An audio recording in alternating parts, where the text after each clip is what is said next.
નમસ્કાર મિત્રો, સ્વાગત છે તમારું યુટ્યુબ ચેનલના એક નવા વિડીયોમાં. વિદ્યા સહાયક ભરતી અંગે ખૂબ જ મોટા સમાચાર સામે આવી રહ્યા છે અને જે અંગે ઓફિશિયલ પરિપત્ર પણ જાહેર કરી દેવામાં આવે છે. તો એના વિશેની વાત આપણે આજના વિડીયોની અંદર કરવાના છીએ મિત્રો. યુટ્યુબ ચેનલ દ્વારા તમને શિક્ષક ભરતીની તમામ માહિતી સૌપ્રથમ અને સચોટ રીતે પૂરી પાડવામાં આવે છે. ભવિષ્યમાં પણ આવી તમામ માહિતી મેળવવા માટે ચેનલને અત્યારે સબસ્ક્રાઇબ કરી લેજો. તો હવે શરૂ કરીએ આજનો આ વિડીયો. તો તમે જોઈ શકો છો એના માટે જે વિદ્યા સહાયકની ઓફિશિયલ વેબસાઇટ છે તમારે એના પર પહોંચી જવાનું છે. જો તમે આ વેબસાઇટ પર આવશો, તમે અહીંયા જોઈ શકો છો ઉમેદવારો માટે ખૂબ જ અગત્યની સૂચના ધોરણ 6 થી 8. તો એનો જે ઓફિશિયલ પરિપત્ર છે એ પણ જાહેર કરી દેવામાં આવેલો છે. તો તમારે સિમ્પલી જે છે એ પરિપત્ર ઓપન કરી દેવાનો છે અને તમે જોઈ શકો છો વિદ્યા સહાયક ભરતી ધોરણ 6 થી 8 ગુજરાતી માધ્યમ વર્ષ 2024ના ઉમેદવારો માટે ખૂબ જ અગત્યની સૂચનાઓ. તો જે આ ઓફિશિયલ પરિપત્ર છે એ તમારા સામે આવી જશે અને એની અંદર તમામ ઉમેદવારી જે છે ઉમેદવારો માટે જે છે એ ઇન્ફોર્મેશન આપવામાં આવેલી છે કે જે પ્રમાણે હાઈકોર્ટની અંદર એક પિટિશન કરવામાં આવેલી છે એ અંતર્ગત જ્ઞાન સહાયક કે અન્ય ચાલુ નોકરી જેને નિયમિત અભ્યાસથી મેળવેલ લાયકાતના ગુણ દૂર કરવાની સ્વેચ્છાએ સંમતિ આપેલ ઉમેદવારોને કુદરતી ન્યાયના સિદ્ધાંતો અનુસાર એક વખત રૂબરૂ સાંભળવા માટે તક આપવા ગુજરાત રાજ્ય પ્રાથમિક શિક્ષણ સમિતિ દ્વારા એક સમિતિની રચના કરવામાં આવેલ છે.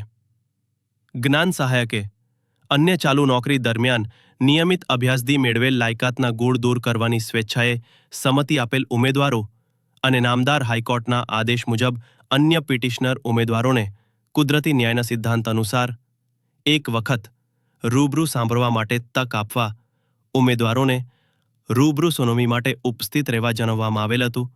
જે રૂબરૂ સુનાવણીની પ્રક્રિયા હાલમાં ચાલુ છે.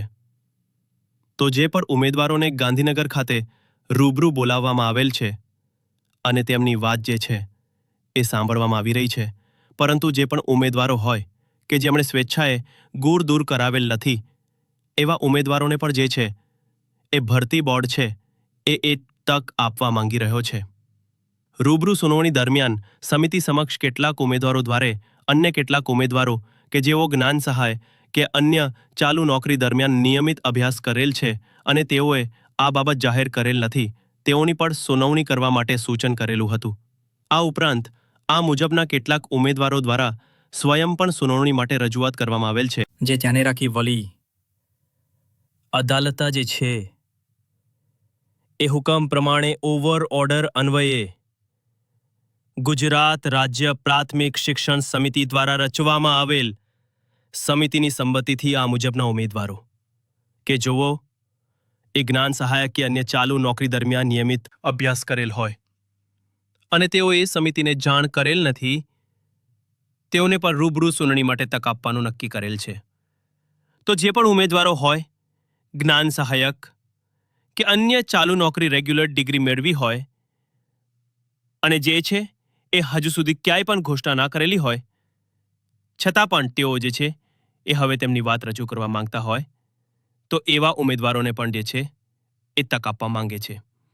તો એના માટે તે સિવાયના ઉમેદવારો જેઓ જ્ઞાન સહાયક કે અન્ય ચાલુ નોકરી દરમિયાન નિયમિત અભ્યાસથી લાયકાત મેળવ હોય કે તેઓ જે તે જિલ્લાના ધોરણથી 8ના વિદ્યા સહાયક ભરતીના ઉમેદવારોએ નીચે જણાવેલ સમય અને સામેલ યાદી મુજબ જરૂરી આધાર પુરાવા સાથે સમિતિ સમક્ષ સ્વેચ્છાએ જે છે એ રૂબરૂ ઉપસ્થિત થવાનું રહેશે.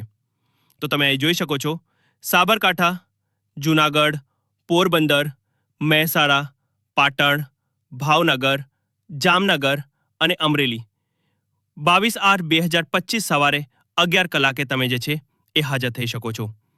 અમદાવાદ, વડોદરા, રાજકોટ, સુરત, ખેડા, આણંદ, પંચમહાલ અને દાહોદ 22/8/2025 બપોરે જે છે 1:30 વાગે તમારે હાજર થવાનો રહેશે.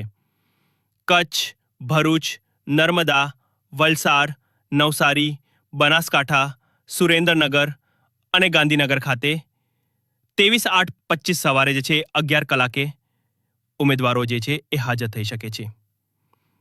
અને ડાંગ, તાપી, બોટાદ, ગીર, સોમનાથ, દેવભૂમિ, દ્વારકા, મોરબી, અરવલ્લી, મહીસાગર અને છોટા ઉદેપુરના ઉમેદવારો જે છે એ 23/8/2022 બપોરે 1:30 વાગે જે છે એ હાજર થવાનો રહેશે. અને તમે જ્યારે પણ હાજર થાવ છો ત્યારે તમારે જે છે એ આ તમામ ડોક્યુમેન્ટ જે છે એ લઈ જવાના રહેશે.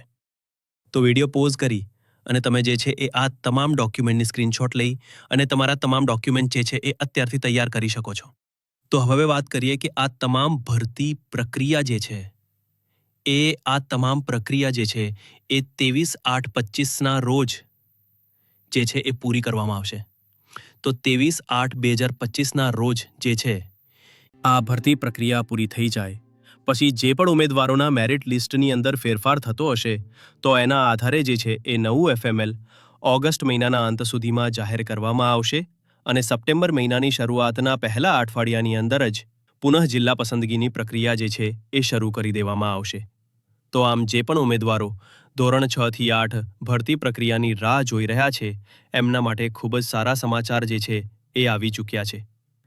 23/8/2025 પછી જે છે એ નવું એફએમએલ જાહેર કરવામાં આવશે અને એના પછી સપ્ટેમ્બરના પહેલા અઠવાડિયાની અંદર પુનઃ જિલ્લા પસંદગીની પ્રક્રિયા જે છે એ શરૂ કરી દેવામાં આવશે. તો મિત્રો આ હતો આજનો વિડીયો જેની અંદર આપણે ધોરણ 6-8 વિદ્યા સહાય ભરતી અંગે ખૂબ જ મોટા સમાચાર સામે આવી રહ્યા હતા એના વિશેની સંપૂર્ણ માહિતી મેળવી છે. Thank you so much for watching.